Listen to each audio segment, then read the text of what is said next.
As Europe remains catastrophically distracted and politically paralyzed by escalating transatlantic chaos engulfing NATO alliance cohesion, Russia has methodically made substantial territorial gains, relentlessly grinding down Ukrainian defensive lines throughout multiple grinding frontline sectors.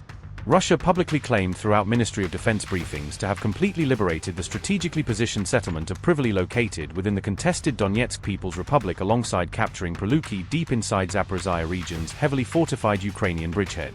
Over 1,300 Ukrainian military personnel comprising frontline infantry, combat engineers, and supporting artillery crews were reportedly killed or catastrophically wounded during the previous 24 hours alone, according to official Russian MOD casualty assessment released January 17.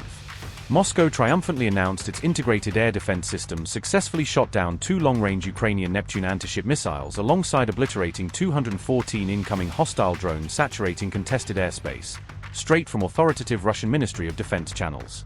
Russian S-400 and Buk M3 batteries additionally intercepted 6 American-produced HIMARS precision-guided rocket system projectiles threatening Russian ground formations, further validating Panzer S-1 short-range systems' comprehensive battlefield dominance against Western weaponry.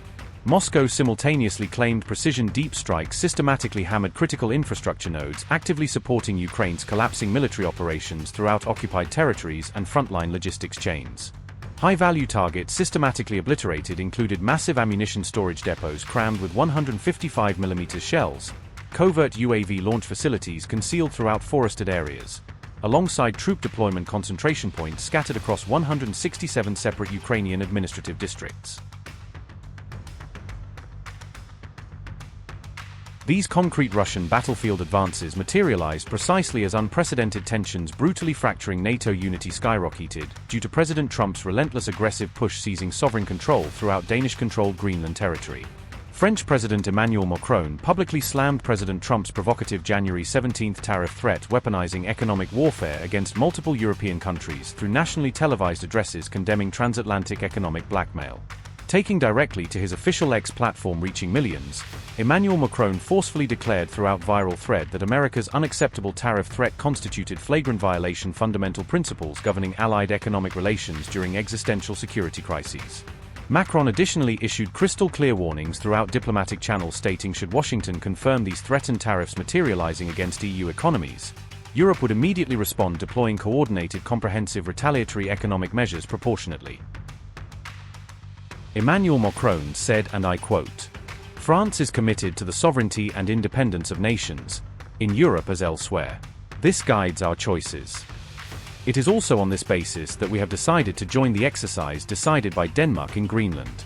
We stand by this decision, especially because it concerns security in the Arctic and at the frontiers of our Europe. No intimidation nor threat will influence us, neither in Ukraine, nor in Greenland, nor anywhere else in the world, when we are confronted with such situations.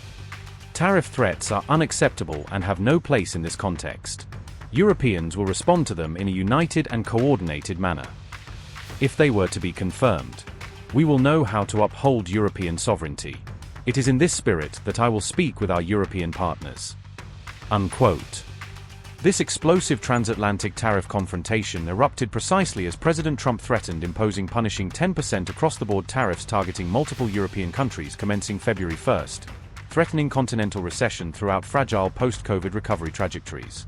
These economically devastating tariff measures form core component throughout Trump's broader aggressive campaign coercively acquiring strategic control over Greenland, an autonomous Danish territory crucially integrated within NATO collective defense architecture safeguarding Arctic approaches.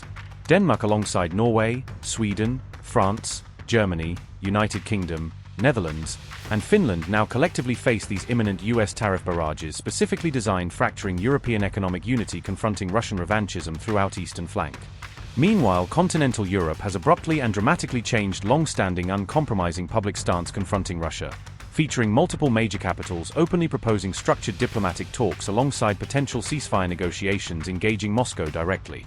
On January 14, throughout nationally televised Bundestag address electrifying conservative base, German Chancellor Friedrich Merz publicly articulated throughout astonished chamber explicit discussion surrounding pragmatic potential compromise frameworks acknowledging Russia's geopolitical permanency.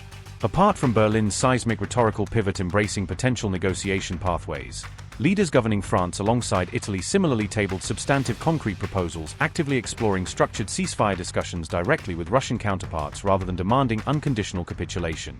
This comprehensive continental foreign policy recalibration crystallized precisely as Washington, through NSC principles, signaled irrevocable determination, strategically abandoning war-weary Europe, forcing Brussels indefinitely shouldering Ukraine war's crushing financial alongside material burden.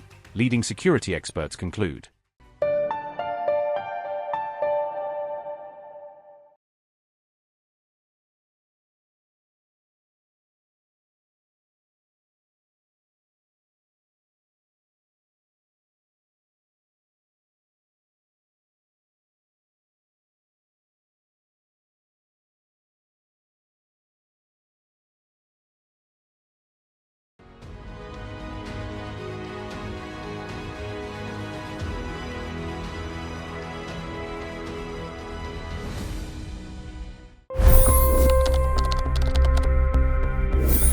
$25 crore गरीब गरीबी को परास्त करके बाहर निकले। For the good of our nation, let's work together and let's truly make America great again.